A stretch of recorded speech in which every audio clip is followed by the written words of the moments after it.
Use of can.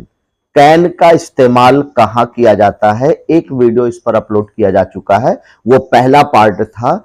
और आज हम लोग देखेंगे कि कैन का इस्तेमाल और किन किन स्थानों पर किया जा सकता है, किस सेंस में किया जा सकता है, इसकी एक्चुअल मीनिंग क्या हो सकती है, या फिर कैन के बदले हम कौन कौन से ऐसे फ्रेज हैं जिनका इस्तेमाल कर सकते हैं जो कैन के इक्वल होगा, कैन के बराबर होगा। क्योंकि बहुत ऐसे स्थान होते हैं जहां पर कैन ना लिख करके बल्कि किसी और फ्रेज को यूज कर दिया जाता है।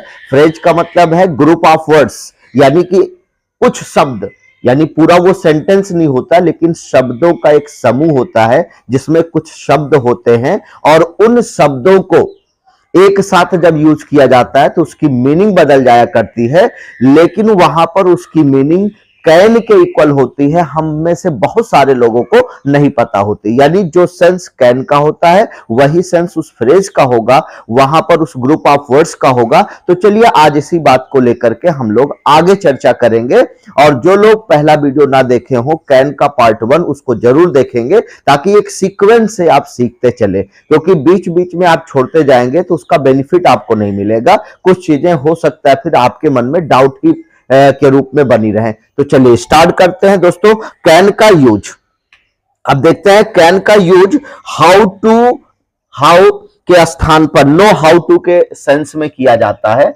अगर हम बात करें कैन का, किसकी बात करें दोस्तों, कैन की बात करें, तो आज हम लोग कैन का जो सेंस यूज करेंगे नो हाउ टू के सेंस में। किसके सेंस में? नो हाउ टू के सेंस में करेंगे। यानी कि कैन का जो दूसरा इस्तेमाल है, दूसरा प्रयोग है, वो किसके इक्वल आज हम करने वाले हैं? कैन नो हाउ टू के सेंस में। यानी कि बहुत से स्थानों पर आपने देखा होगा कि नो हाउ टू लिखा रहता है, तो इसका क्या मतलब होता है आइए समझते हैं। जबकि यहां पर क्या बताया जा रहा है कि नो हाउ टू जो होता है वो कैन के इक्वल होता है, यानी जहां पर कैन आएगा वहां पर नो हाउ टू यूज कर सकते हैं, जहां पर नो हाउ टू आएगा वहां पर कैन का इस्तेमाल कर सकते हैं। चलिए कुछ एग्जाम्पल लेते हैं साथियों, बिना एग्जाम्पल के समझ में कम आएगा। ही can operate the computer, example लेते हैं। ही can operate the computer. He can operate the computer. अब आप यहां देख पा रहे होंगे कि यहां किसका यूज किया गया है? मॉडल वर्ब कैन का यूज किया गया। क्योंकि ये सारी चीजें हम लोग मॉडल वर्ब के अंतर्गत सीख रहे हैं, यहां पर हिंदी मीनिंग भी सीखेंगे, इसका यूज सीखेंगे और इससे बनने वाले ट्रांसलेशन भी सीखेंगे। क्योंकि बहुत सारे यूपी बोर्ड और सीबीएसई बोर्ड के बच्चे ऐसे होते हैं जो सेंटेंस को तो पढ़ लेते हैं लेकिन उसकी एक्चुअल मीनिंग नहीं समझ पाते हैं। तो एक्चुअल मीनिंग को समझने के लिए जो हेल्पिंग वर्ब होती है, मॉडल वर्ब होती है, उसका कहां कहां और किस सेंस में यूज किया जा रहा है उसको भी पता होना चाहिए। तो चलिए पहला यूज देख रहे हैं हम यहां पर कि ही कैन ऑपरेट द कंप्यूटर, वो कंप्यूटर चला सकता है। यहां जो कैन का अर्थ है वो है सकना। ही कैन ऑपरेट द कंप्यूटर। अगर मैं इसी बात को कहना चाहूं तो यहां कैन को रिप्लेस करूंगा, कैन को हटाऊंगा और ये क्या बनेगा? ही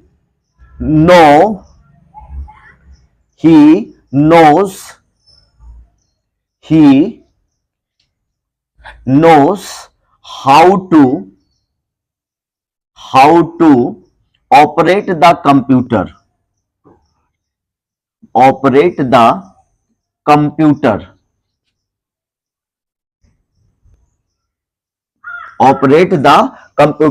दोस्तों यहां पर देखिए, यहां नोज का प्रयोग क्यों कर दिया गया? देखिए जबकि यहां पर नो लिखा हुआ है, ये होता है अकॉर्डिंग टू टेंस, यानी कि टेंस के हिसाब से यहां जो मेन वर्ब है उसमें परिवर्तन करते चलेंगे, वहां चेंज करते चलेंगे।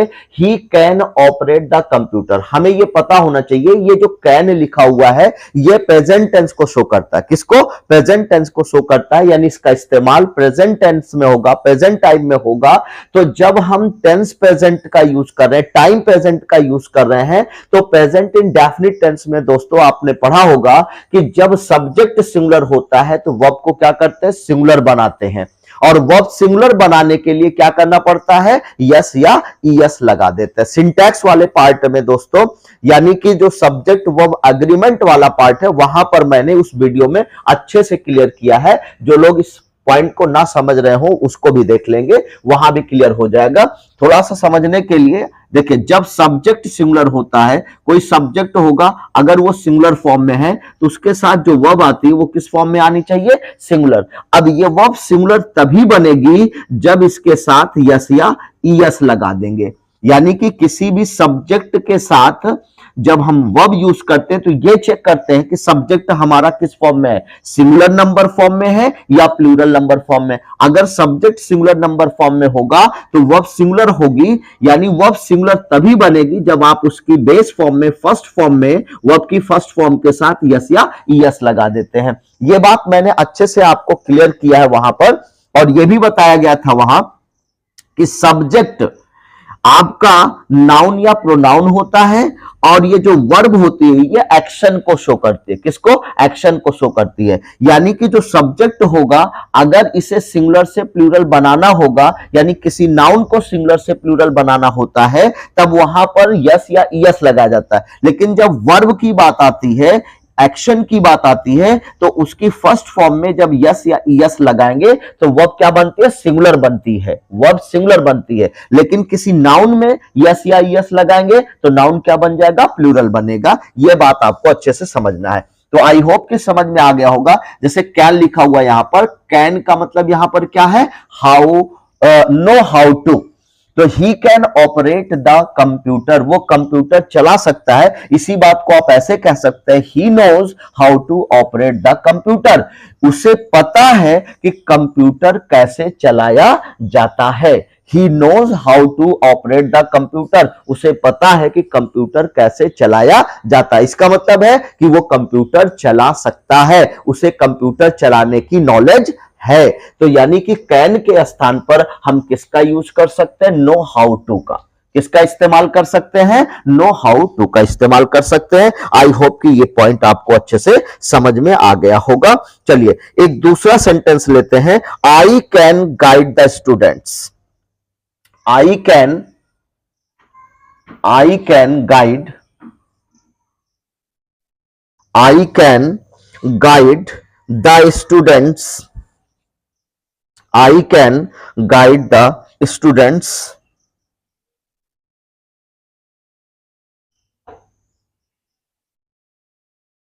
I can guide the students।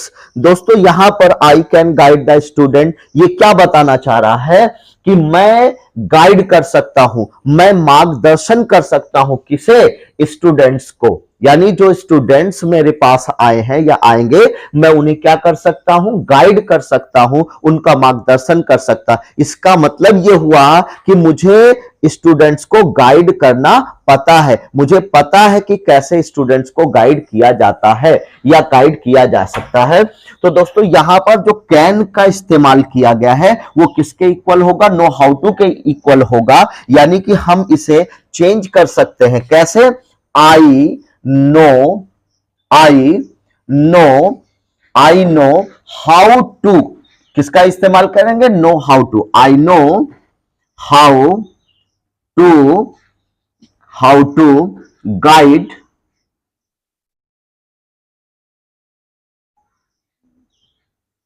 I know how to guide the students. I know how to guide the students. मैं स्टूडेंट्स को गाइड करना जानता हूं। यहां पर देखिए कैन का इस्तेमाल किया गया और कैन को हटा करके यहां पर किसका इस्तेमाल कर दिया गया, नो हाउ टू का इस्तेमाल कर दिया गया। अब आपको यहां पर समझना, हो सकता है कुछ बच्चे कहेंगे यहां तो नोस का प्रयोग कर दिया गया, यहां पर नो का प्रयोग किया गया, इसको भी समझते चलिए। देखिए यहां पर सब्जेक्ट आपका ही लिखा हुआ है। अगर सब्जेक्ट आपका ही है, ही हो गया, शी हो गया, इट हो गया, चलिए कुछ नोट डाउन कर दे रहे हैं यहां पर। जैसे सब्जेक्ट अगर आपका ही लिखा हुआ है, शी लिखा हुआ है, इट लिखा हुआ है, या फिर नेम लिखा हुआ है, यानी किसी का नाम लिखा हुआ है, तो उसे हम क्या मानते हैं, सिंगुलर मानते हैं। ये सारे सब्जेक्ट क्या होते हैं, सिंगुलर माने जाते हैं।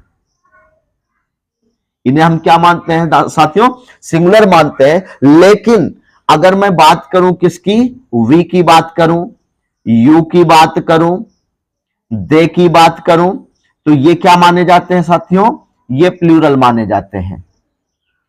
ये क्या माने जाते हैं, ये क्या माने जाते हैं, प्लूरल माने जाते हैं। सिंगुलर और प्लूरल क्या होता है ये आपको पता होगा।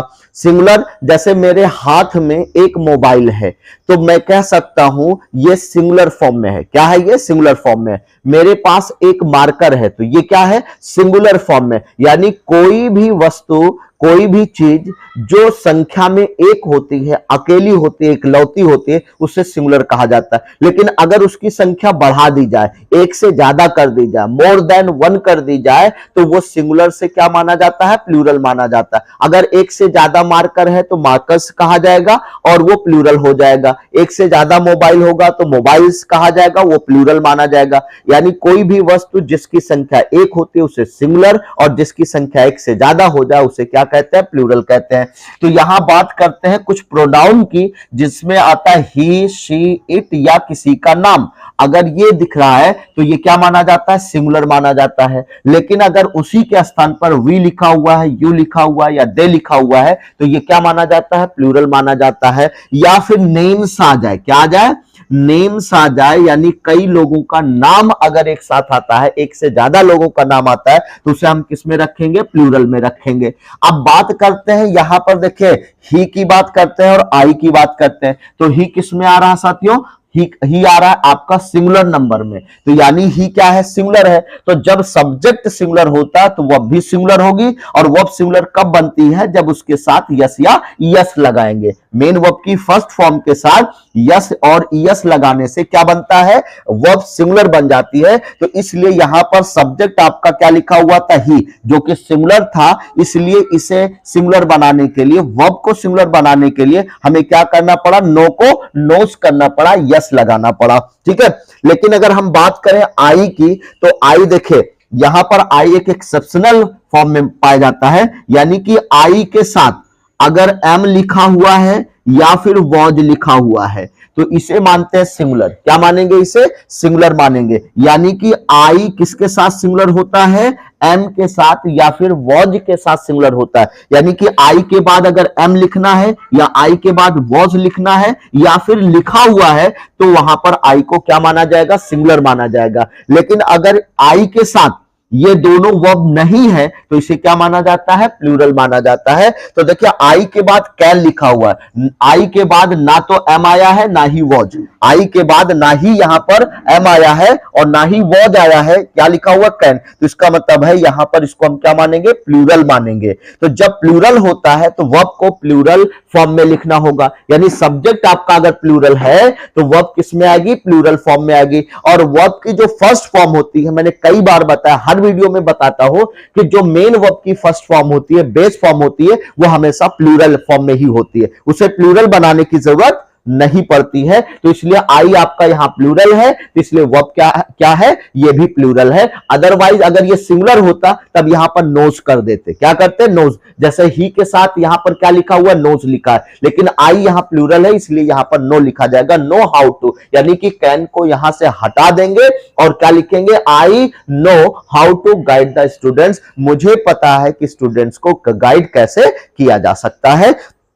तो आई होप कि ये पॉइंट्स आपको समझ में आया होगा। चलिए दोस्तों, अब अगला पॉइंट समझते हैं कि कैन का और कहां यूज किया जा सकता है और किस सेंस में यूज किया जा सकता है। अगर बात करें यूज ऑफ कैन की, किसकी बात करें, यूज ऑफ कैन की बात करें, तो ये इक्वल होता है हैव द राइट टू के। किसके इक्वल होता है, have the right, have the right to के इक्वल भी इसे माना जाता है। हैव द राइट टू किसके इक्वल माना जाता है, हैव द राइट टू के इक्वल माना जाता है। यानी कि कैन का इस्तेमाल केवल स्ट्रेंथ को शो करने के लिए नहीं दिखाते, कैन का इस्तेमाल सिर्फ पावर को इस्तेमाल करने के लिए नहीं दिखाते कि मैं ये कर सकता हूं, मैं वो कर सकता हूं। जैसे मैं बॉक्स को उठा सकता हूं, I can lift the box.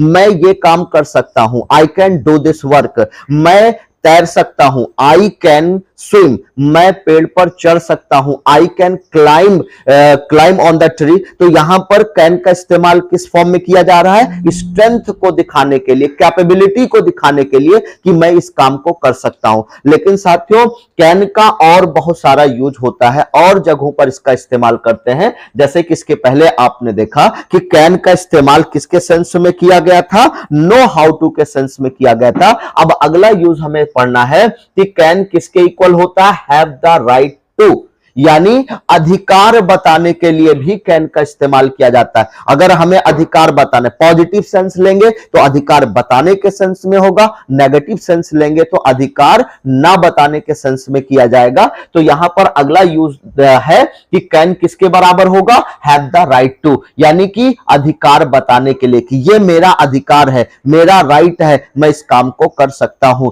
तो चलिए कुछ एग्जांपल लेते हैं जिससे आपको समझ में आ जाएगा। You cannot enter the examination hall.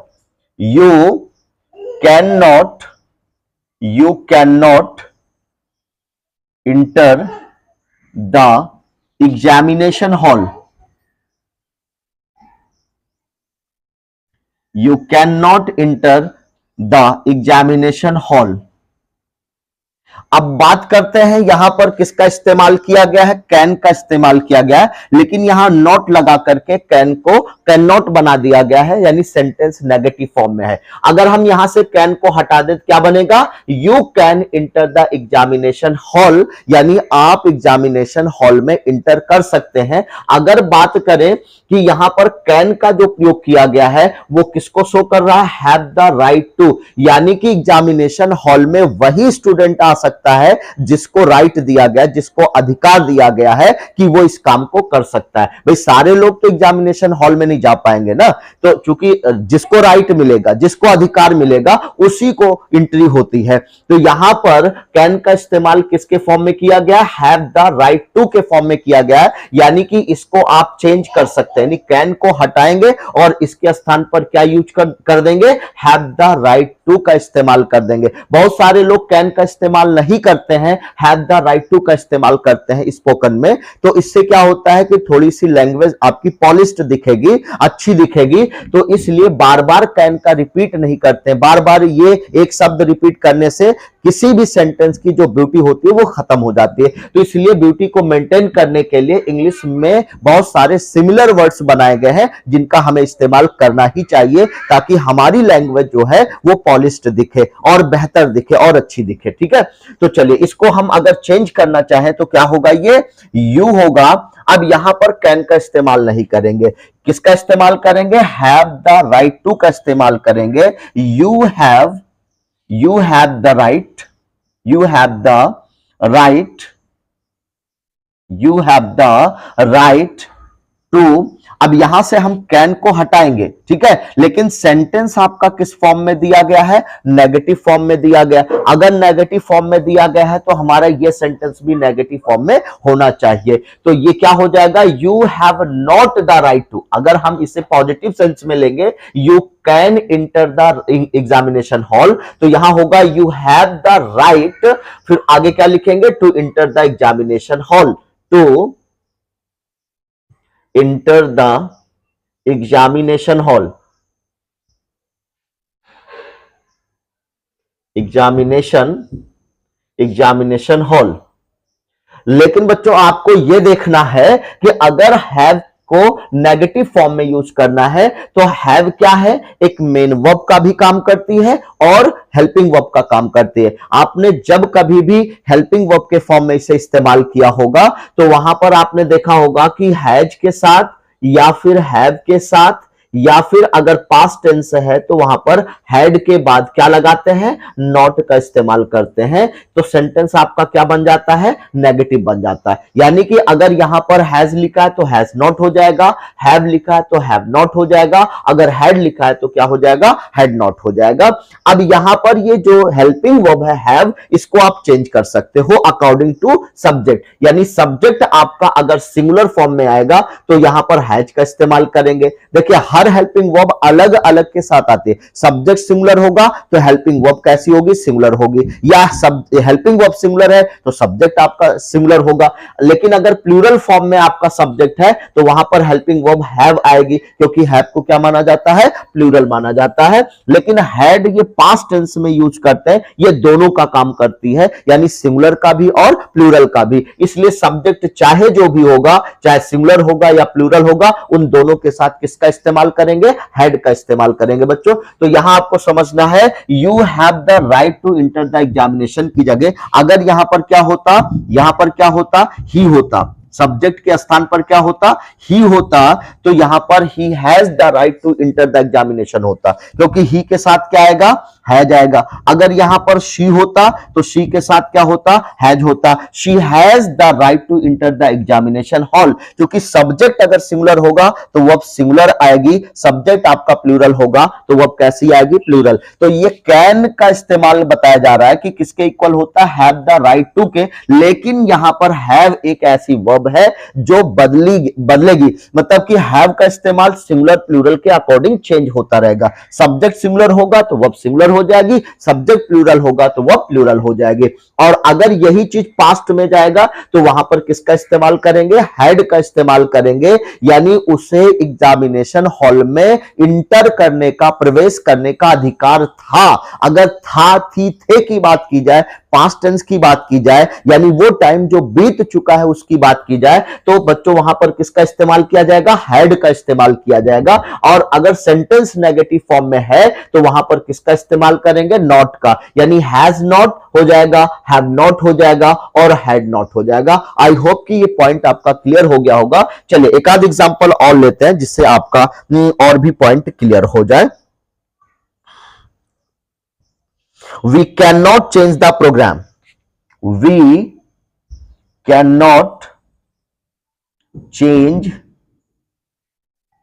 We cannot change the program.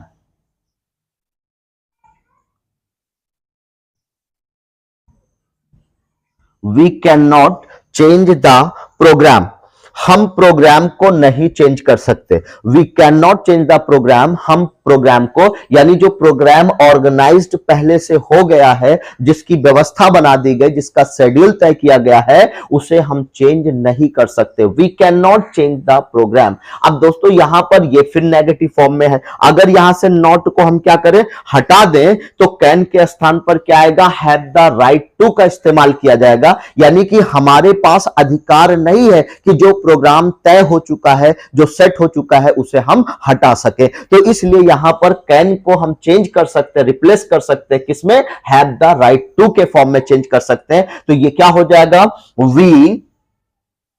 We have the right, we have the right, we have the right to. अब उसके बाद देखिए मैं यहां पर कैन को चेंज कर रहा हूं, कैन को हटा रहा हूं और इसके स्थान पर क्या यूज करूंगा, हैव द राइट टू, क्योंकि यहां पर हैव इसलिए आ रहा है क्योंकि सब्जेक्ट आपका वी लिखा हुआ है। तो वी क्या है, प्लूरल माना जाता है, तो प्लूरल सब्जेक्ट के साथ प्लूरल वर्ब का यूज करेंगे, इसलिए वी के साथ हैव का यूज किया जा रहा है। तो we have the right to change the program. We have a right to change the program. हमें अधिकार है कि हम क्या कर सकते हैं, जो प्रोग्राम ऑर्गेनाइज किया गया है, व्यवस्थित किया गया है, उसे चेंज कर सकते हैं। यानी यहां पर कैन का यूज किस फॉर्म में किया जा रहा है, हैव द राइट टू के फॉर्म में किया जा रहा है, अधिकार बताने के लिए हमारे पास ये अधिकार है, ये पावर है, ये कैपेबिलिटी है कि हम इसे चेंज कर सकते हैं। लेकिन सेंटेंस दोस्तों अगर नेगेटिव फॉर्म में है तो हमें क्या करना होगा, we have not the right to change the program, ऐसे बनाना होगा। We have the right, we have not the right to change the program. अगर सेंटेंस अफर्मेटिव फॉर्म में है तो क्या होगा, यहां पर we have the right to change the program. अगर नेगेटिव फॉर्म में है, नॉट का प्रयोग किया गया है, तब क्या करेंगे, वी हैव नॉट, हैव के बाद ही नॉट आएगा। देखिए ये हेल्पिंग वर्ब है, हैज, हैव और हैड, यहां पर हेल्पिंग वर्ब है, इसके तुरंत बाद किसका इस्तेमाल करते हैं, सेंटेंस को नेगेटिव बनाने के लिए नॉट का इस्तेमाल करते हैं। तो क्या हो जाएगा, अगर हैज आया है तो हैज नॉट हो जाएगा, हैव लिखना है तो हैव नॉट हो जाएगा, हैड लिखना है तो हैड नॉट हो जाएगा। तो इस तरह से हैज नॉट, हैव नॉट और हैड नॉट होगा। अगर इसे शॉर्ट फॉर्म में पढ़ते हैं तो हैजंट हो जाएगा, हैवंट हो जाएगा, हैडंट हो जाएगा। कहीं कहीं स्पोकन में देखते होंगे कि बहुत सारे ऐसे स्पीकर होते हैं जो शॉर्ट फॉर्म का इस्तेमाल करते हैं। तो हैज नॉट का शॉर्ट फॉर्म क्या पढ़ा जाता है? हैजंट। हैव नॉट का शॉर्ट फॉर्म क्या पढ़ा जाएगा? हैवंट पढ़ा जाएगा। हैड नॉट का शॉर्ट फॉर्म क्या पढ़ा जाएगा? हैडंट पढ़ा जाएगा। अगर हम इसे नेगेटिव फॉर्म में, शॉर्ट फॉर्म में पढ़ते हैं क्या हो जाएगा? We haven't the right to change the program. हमें प्रोग्राम को चेंज करने का कोई राइट नहीं है, कोई अधिकार नहीं है। तो दोस्तों यहां पर राइट का क्या मतलब है? अधिकार दिखाने के लिए राइट का इस्तेमाल किया गया है। राइट का मतलब हक या अधिकार। ठीक है, आई होप कि इसका भी इस्तेमाल आपने समझा होगा कि कैन किसके इक्वल होता है? हैव द राइट टू के इस्तेमाल के बराबर होता है। तो अब अगला वीडियो जो होगा दोस्तों, कैन का अगला पार्ट होगा, उसको हम कहां कहां यूज कर सकते हैं। क्योंकि एक ही वीडियो में सारी बातें अगर कर देंगे तो वीडियो बहुत ही लंबा हो जाता है, तो बहुत सारे बच्चे बोर होने लगते हैं क्योंकि वो पढ़ना नहीं चाहते हैं। आज एक ऐसा ट्रेंड हो गया है कि न घरों में पढ़ना चाहते हैं बच्चे, न स्कूलों में पढ़ना चाहते हैं, न ट्यूशन कोचिंग में, अब ऑनलाइन प्लेटफॉर्म पर आ गए हैं। तो लेकिन अगर वीडियोस बहुत लंबे लंबे हो जाते हैं तो वहां पर भी उनको बोरिंग होती है। तो चलिए वीडियो बहुत लंबा ना हो इसलिए दो यूज आपको आज बताया गया। इसके पहले कैन का यूज बताया जा चुका है, तो इसको अच्छे से पढ़िए। जहां नहीं समझ में आता वहां कमेंट करिए और अपनी एडवाइस जरूर दीजिए, मुझे अपनी सलाह जरूर दीजिए कि आपको किस तरह के वीडियोस पसंद है एकेडमिक में। और उसके साथ साथ अगर आप कॉम्पिटिटिव लेवल की तैयारी कर रहे हैं तो वहां पर जो भी प्रॉब्लम्स आपकी नहीं सॉल्व हो पा रही, प्लीज कमेंट करके बताइएगा ताकि उसको बेहतर सॉल्यूशन के साथ बताया जा सके। और जो बच्चे नए हो चैनल पर, प्लीज चैनल को लाइक करें, सब्सक्राइब करें, अपने दोस्तों को शेयर करते रहें। Thank you so much.